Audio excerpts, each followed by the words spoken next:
E adesso do il benvenuto in collegamento con noi dalla sede RAI di Palermo a Salvatore Mugno. Benvenuto.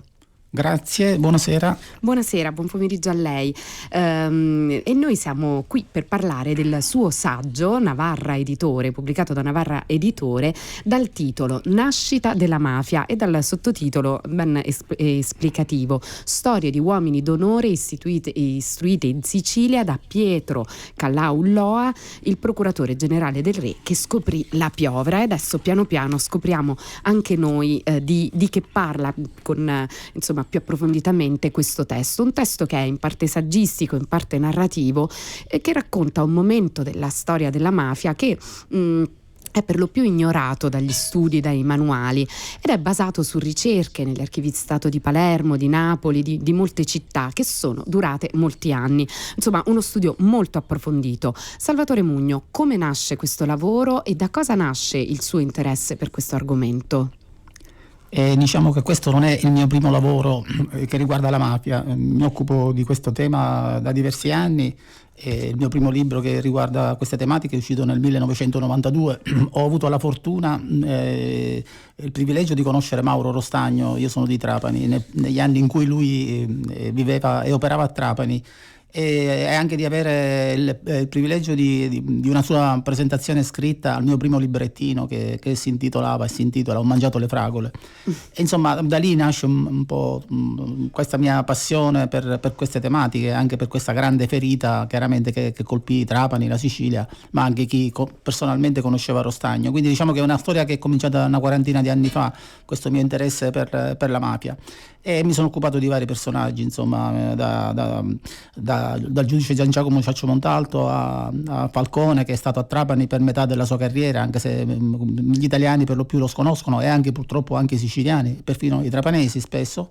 E mi sono occupato di Messina Denaro, naturalmente, mi sono occupato anche di Borsellino, della querela con Sciascia e di varie altre questioni legate a questo tema. E poi via via ho capito e ho sentito la necessità di dover approfondire queste tematiche, perché mi sono reso conto che la storiografia, diciamo così, o semplicemente la pubblicistica più esattamente, su queste tematiche spesso si limita a trattare argomenti che sono, diciamo, che riguardano gli ultimi 40-50 anni, esatto, per lo più, ma difficilmente si va più indietro, e questo non aiuta a capire. Insomma, c'è una grande ripetizione sempre delle stesse tematiche, degli stessi personaggi, però se magari si vuole sapere qualcosa di 80, 100 anni, 150 anni fa, c'è il buio più assoluto. E quindi adesso diciamo che è quasi un decennio che sto così a rovistare negli archivi per trovare delle cose, magari appunto cercando di metterle in un ordine che sia leggibile, come dire, commestibile anche per i lettori comuni, e quindi in questo caso ho lavorato intorno alla figura di Pietro Callaulloa, esatto, che è citato. Mugno, esatto, noi torniamo, lei diceva tornare indietro nel tempo, allora torniamo al 3 agosto del 1838.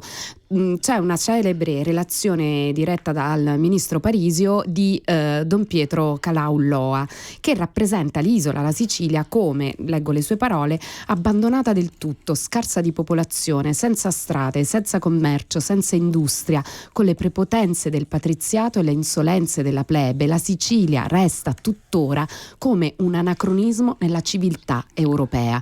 Ci racconta Mugno la figura di quest'uomo e che ruolo ha avuto.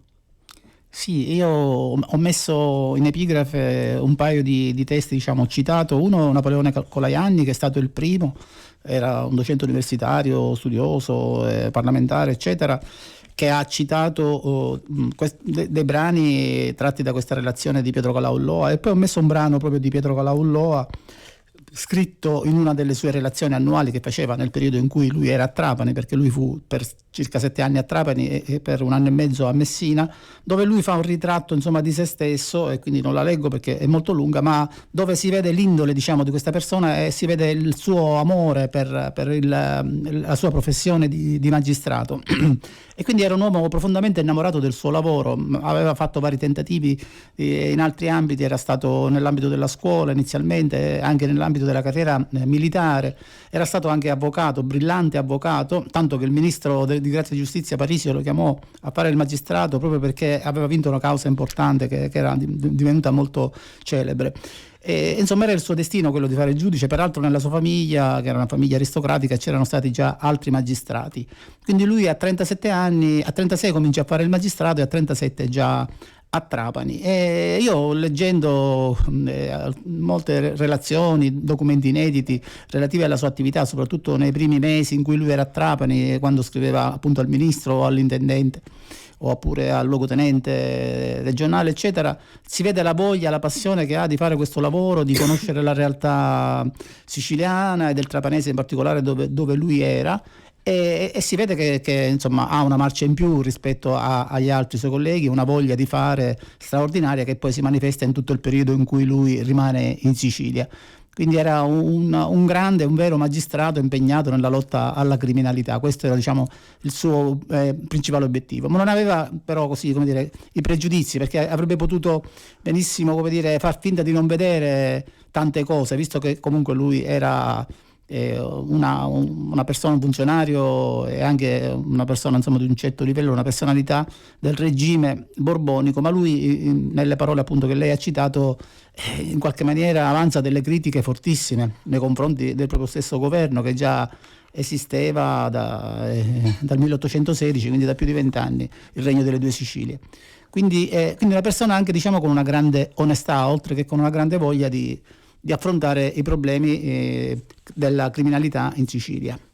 Senta, come è nata quindi e in che lasso di tempo è nata la mafia?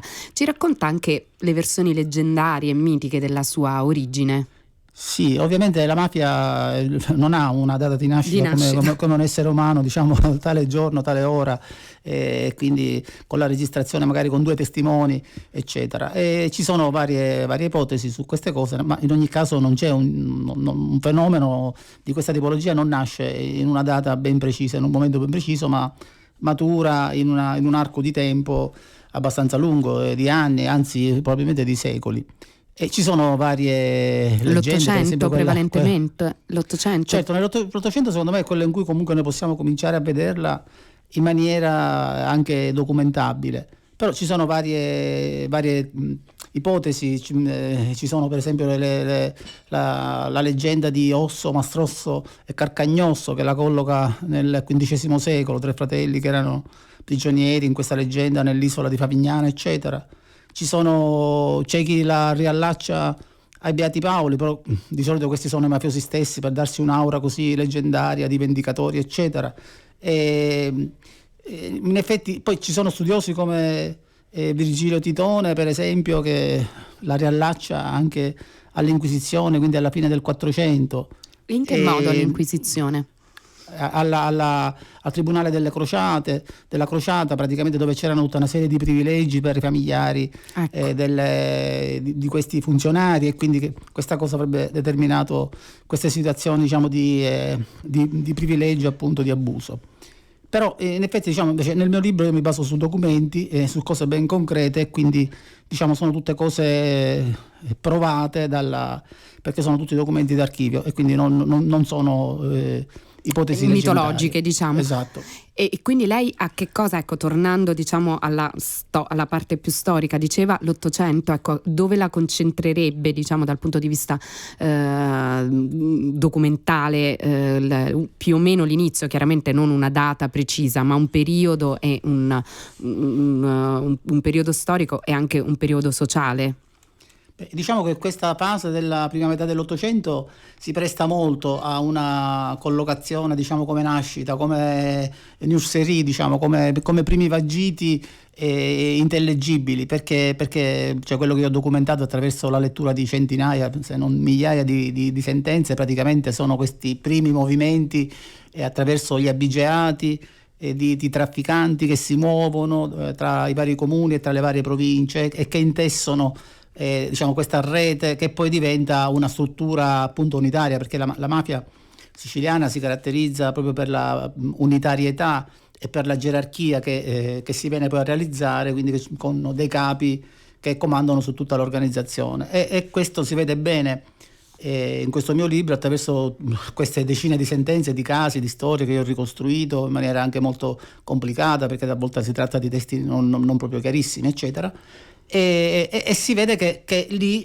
c'è proprio, diciamo, questo brodo di cultura dove si nasce questa ossatura che via via si rafforza, perché poi nei vari centri si vanno a determinare determinate figure di riferimento alle quali ci si rivolge quando vengono per esempio rubati degli animali. Queste persone si incontrano di solito nei mercati che esistono in ogni comune di bestiame, e quindi ogni volta che c'è un abigeato ci sono già delle persone che si conoscono, a cui ci si può rivolgere, e che via via, insomma, acquisiscono un ruolo sempre più preciso, e quindi diciamo che dal punto di vista documentale queste sentenze, queste storie ci dicono molto. Io ho raccolto anche una quantità notevole di nomi, di cognomi, che a volte fanno impressione perché ricorrono anche nei nostri tempi. Cioè, ci sono molti cognomi che sembrano, insomma, tratti dalle cronache dei nostri giorni. Quindi c'è anche proprio una continuità, per cui, e questo, diciamo, mi consente anche di dire che in qualche maniera Ulloa aveva visto proprio bene. Dopotutto questa cosa gli viene riconosciuto unanimemente da tutti gli studiosi della storia della mafia. Ci sono diverse storie della mafia scritte nel nostro paese, però purtroppo questo periodo non è stato mai indagato, perché richiede richiedeva una grande fatica e una grande voglia di indagare e di sapere un po' di più. Io ho individuato delle sentenze, una per esempio del 1838, in cui un uomo si qualifica come uomo d'onore. Forse sono cose anche che non ricorrono tanto spesso nella nostra pubblicistica, o non ricorrono affatto. Un'altra sentenza del 1839, in cui si parla esplicitamente di camorra. Anche su questo fronte la differenza fra mafia e camorra non è che sia stata ancora ben definita storicamente. Ci sono tanti volumi su queste tematiche, ma c'è anche tanta confusione. Una confusione anche obiettiva, perché effettivamente alle origini molto verosimilmente le due cose si confondevano. Cioè, già i termini camorrista esistevano da diversi decenni, prima ancora che i termini mafioso e mafia diventassero di uso comune nel senso criminologico. Quindi queste cose ancora non sono ben chiare nelle nostre bibliografie, nella nostra storiografia. Quindi c'è molto da studiare. Questo è quello che io ho capito, diciamo, nel mio piccolo, come ricercatore libero, perché purtroppo le università, devo dire che un pochino latitano, che sono molto pigre, perché certi lavori richiederebbero delle equip, non sono lavori che possono essere fatte da singole persone, se non insomma, persone un po' matte, diciamo, come forse un pochino sono anche io. Matte appassionate. Questo è un lavoro che mi ha impegnato finora 6-7 anni. Naturalmente più uno guarda, osserva da vicino le cose, più si rende conto di questi buchi enormi. Ora tutti citano, da Sciascia, Renda, professore Lupo, altri, tutti citano questo benedetto Pietro Colauloa, ma si limitano a 2-3 righe, 4 righe.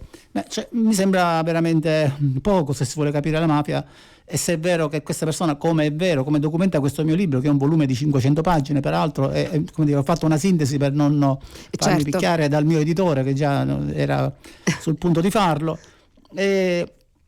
Ce ne sono cose da dire e da capire. Ho recuperato tanti documenti anche inediti che ho messo in calce al volume. Cominciamo a studiare la mafia davvero, se vogliamo capirne un po' di più, anziché fare soltanto gli astrologi e ogni anno dire ma ci sarà ancora la mafia, come sarà, dico, facciamo anche gli storici se possibile, perché poi c'è una carenza proprio dal punto di vista storiografico. Anche se si guardano le pubblicazioni che sono uscite sulla mafia negli anni, si vedrà che i primi libri di storia sulla mafia risalgono forse a 70-80 anni fa, ma la mafia esiste da almeno 200 anni. Senta Mugno, i malavitosi siciliani come assurgono al rango di mafiosi? Questo ovviamente nel tempo, negli anni. Diciamo che inizialmente il termine mafioso appunto non veniva usato. Solitamente si fissa il 1863 come data in cui viene adoperato questo termine, nel senso proprio di delinquente, di associato a una organizzazione criminale. Prima, nei decenni precedenti, quindi nel periodo di cui io mi occupo, cioè che sono gli anni della presenza di Pietro Colauloa in Sicilia, cioè dal 1838 al 1846, le denominazioni erano le più varie, da brigante, malandrino, comitiva armata, scorridori di campagne, masnadieri, eccetera. Però diciamo il nome che più si avvicinava e che in qualche maniera era il precursore del termine mafioso era facinoroso, tant'è vero che esisteva un gruppo di criminali che venivano chiamati dalla procura, quella appunto diretta da Pietro Calaullo, venivano chiamati classe degli intraprendenti e dei facinorosi, e questa è un'espressione che non avevo mai visto e sentito, e forse per la prima volta abbiamo tirato fuori un nome che è il nome con cui si chiamavano i mafiosi prima di essere chiamati mafiosi. E quindi dico, nel mio libro ci sono secondo me varie cose che si possono leggere per la prima volta su questa tematica, e questa credo che sia una delle tante. Io almeno non ho mai visto questa espressione utilizzata da nessuna parte, quindi da questo punto di vista voglio dire sono anche un po' orgoglioso di queste mie piccole grandi scoperte. Sì. Senta Mugno, la Vulgata dice spesso che la mafia nasce dalla parte dei poveri, quindi diciamo una sorta di evoluzione del banditismo. Qualcosa però non torna. Lei nel suo libro diciamo un po' la contesta questa Vulgata. Sì, perché in effetti c'è una parte di queste persone che briganti, banditi, che poi si associano, diventano altre cose eccetera, ma ci sono anche dei possidenti. Per esempio vengono in mente dei nomi di criminali di un certo spessore di cui io mi occupo nel libro, come per esempio Melchiorre Tedeschi, il fratello Mariano, oppure un altro di questi di Castelvetrano, oppure un altro Giuseppe, adesso il cognome mi sfugge, di Alcamo, che sono Ferrara, che sono dei possidenti. Quindi non è gente che necessariamente non sono necessariamente dei poveracci che rubano quattro pecore. A volte sono persone che hanno anche delle proprietà, che hanno una loro posizione sociale, ma che comunque sono abituati a questo tipo di attività, diciamo, di saccheggio, di criminalità, e che poi a un certo punto si trovano ad essere anche latitanti perché comunque vengono scoperti. E poi ci sono le coperture ancora più gravi, diciamo più importanti, a livello di famiglie veramente potenti, che si servono di questi criminali come campieri, quindi come guardie private, come guardiaspalle eccetera, e coi quali convivono, e che preferiscono, piuttosto che rivolgersi allo Stato, preferiscono spesso fare accordi con queste persone, che poi comunque prima o poi si ritorcono contro di loro, perché ovviamente è gente abituata in qualche maniera ad aggredire poi le cose altrui, il patrimonio altrui. E questa è una cosa di cui si lamenta anche moltissimo Pietro Calaulloa, perché ci sono delle situazioni in cui appunto lui si accorge che sia diciamo le forze dell'ordine nelle sue varie componenti, sia le famiglie che vengono derubate o aggredite o sequestrate eccetera, a volte persone che vengono sequestrate non collaborano con la giustizia nel momento in cui vengono magari arrestati gli autori delle azioni criminali, e quindi ci sono insomma dei documenti in cui espressamente Pietro Calaulloa recrimina per questa ritrosia, diciamo, per questa mancata collaborazione da parte di vari soggetti.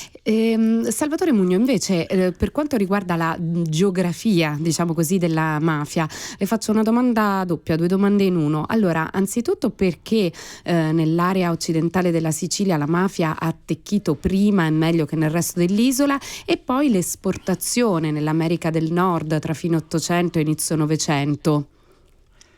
E effettivamente la mafia, diciamo, ha la sua patria nella zona occidentale della Sicilia, e le ragioni ancora forse non sono così chiare. Appunto per questo, questa è anche un'altra ragione per continuare a studiare meglio tutte queste vicende. Sappiamo storicamente che l'area, diciamo, occidentale viene considerata come più araba, e quindi infatti lo stesso termine mafia etimologicamente si pensa che sia di origine araba. Io ho incaricato, tra virgolette, un mio amico arabista di approfondire anche questo aspetto, perché anche su questo aspetto c'è molta confusione, cioè, quindi rispetto all'area diciamo orientale della Sicilia, che più si dice solitamente di matrice greca, e quindi queste cose, comunque le differenze ci sono naturalmente, ma sono delle ipotesi insomma un po' lontane per spiegare tutto. Però sta di fatto che la mafia nasce fra Trapani e Palermo, secondo me, e Trapani è purtroppo una delle capitali di questa piaga. La geografia poi si estende anche in questo libro, si vede bene come da Trapani, che è la zona appunto di osservazione, di competenza, di giurisdizione, diciamo, di Pietro Colau Ulloa, i trafficanti vanno nelle altre province, cioè i traffici con tutti i paesini della provincia di Agrigento, di Palermo sono intensissimi. Ma addirittura si spostano anche in altre province, fino alla provincia di Noto, che allora insomma sostituiva quella che poi divenne Siracusa, ma anche a Catania. Qualcuno di questi latitanti va a rifugiarsi a Catania, Messina, fino a Messina, alcuni vanno a vendere degli animali a Messina, quindi diciamo che si va ramificando un po' in tutta la Sicilia. Però il cuore probabilmente appunto è Trapani, Palermo e Agrigento, soprattutto di questa piaga, dovuta a che cosa? Possono essere anche le cose che dice Pietro Colau, possono essere alcune motivazioni, dove lui dice che non ci sono strade, non ci sono commerci, non ci sono industrie. Certo. Probabilmente se ci fossero state le strade, se ci fossero stati dei commerci più sviluppati, forse questo tipo di commercio del bestiame rubato in questa maniera, che poi alla fine determinò tutta questa ragnatela e questa marciume, diciamo, forse non si sarebbe realizzato, perché magari si sarebbe creata un'economia un po' più dinamica, più ricca. Più ricca, piuttosto che un'economia così fatta di saccheggi e di comparaggi, diciamo, di accordi sottobanco tra criminali, illeciti, insomma, certo. Illeciti. No? Salvatore Mugno, noi la ringraziamo moltissimo per questa dotta nascita della mafia, questo dotto racconto di storie di uomini d'onore. E allora grazie per essere stato con noi. Ricordo Navarra Editore, Nascita della mafia di Salvatore Mugno.